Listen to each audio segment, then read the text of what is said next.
language. And me being American, I grew up only speaking English.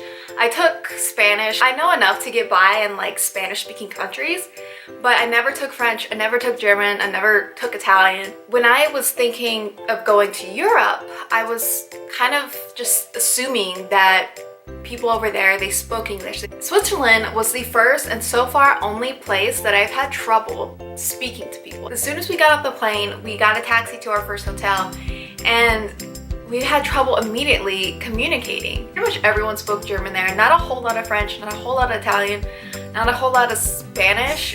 It was mostly all German. I don't know, maybe it's just because I'm American, but I feel like English is the universal language now. That was just my ignorance. So if you are going there, make sure you know more than English. So my husband and I were in Switzerland for about 10 days. So that included weekends, obviously. So when we were driving around Thun on Sunday and it was time to eat, we realized, why is everything closed? Unless you went to like the tourist areas, there weren't any restaurants, the grocery stores were closed. Very hard to find food. The only place that we found food that was like not in the tourist area was like this Thai place, and we went in and sat down, looked at the menu, and it was like $30 for white rice and chicken. So we ended up driving around. Luckily, we found like this really tiny convenience store in a neighborhood, and we were able to get some like bananas and hot dogs, and that ended up being our one and only meal that day because grocery stores were all closed. Gas stations, like the gas pumps, obviously you could pay with your card, but you couldn't like go in and buy any snacks. So that was really, really odd for us. It was something that we were not expecting.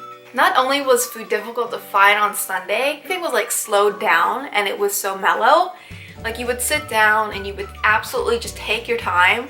Pretty much every single time we went out to eat, we would have to wait for our check like 30 minutes after eating.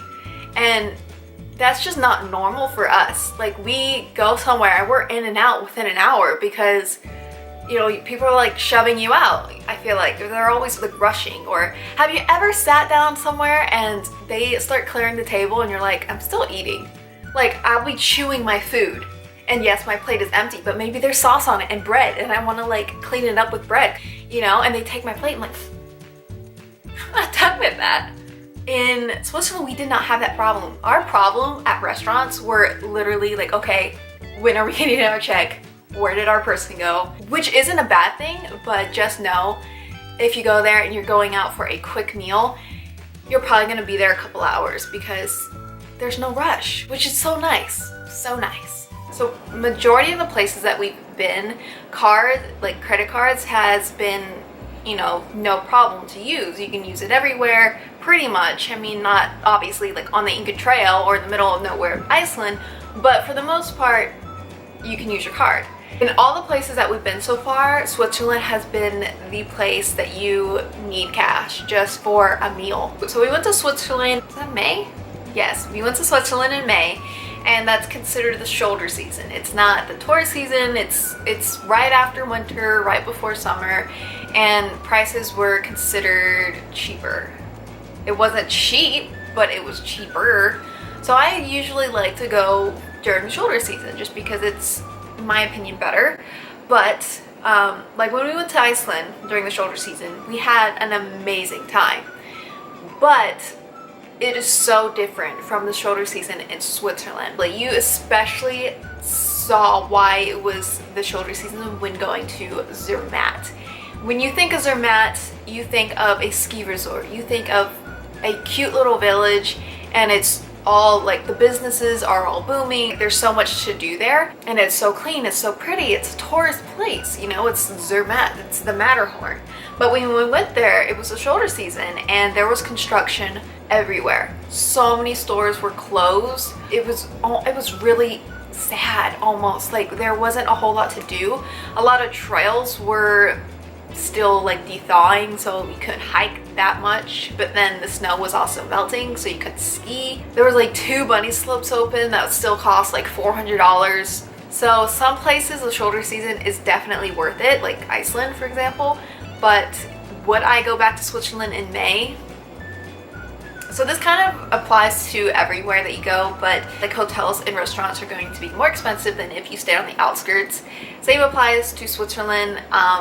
Interlaken is a very big popular place to go, and we stayed literally like 10 minutes away in this adorable town called Brienz. And I have a blog post up on it. In the entirety of our trip to Switzerland, Brienz was our favorite, because when you think of Switzerland, you might think of like cute little log homes and like little sheep running around and like so tiny and cute. That is literally Brienz. So if you're going to Switzerland, save some money, don't stay in the city, stay like 10 minutes out, and it's gonna be like half the price. And then we found that pretty much everywhere that we've been. One thing I was not expecting was just want to order water because it's healthier, it's cheap, it's usually free. Not in Switzerland, which is so surprising. The first time that we went to a restaurant, we ordered water, we got a check pack, and it was like $8. So like, holy crap! Water is more expensive than beer. Just get soda, get juice, don't get water. For some reason, water is so expensive. Definitely bring a water bottle, buy a water bottle, because there's also these really elaborate and beautiful fountains pretty much on every corner. Oh, and maybe this is just my personal preference, but I hate seltzer water. I hate bubble water, whatever, like the carbonated water. I think it's so freaking gross. Make sure that you know what kind of water you're ordering, because that is a very big thing, carbonated water in Switzerland. When going to Switzerland, a lot of people think about traveling by train. In my experience, traveling by train was the most expensive thing that we spent our money on. But we rented a car for like 5 days, and I think it was $117. It was so much more affordable than taking a train to one destination one way. So my last thing that I want to mention, Switzerland is just one of those places that it's like traveling back in time. We had to use skeleton keys everywhere. We pay cash everywhere. People were reading newspapers, like young people like me when we were on the train, like these group of girls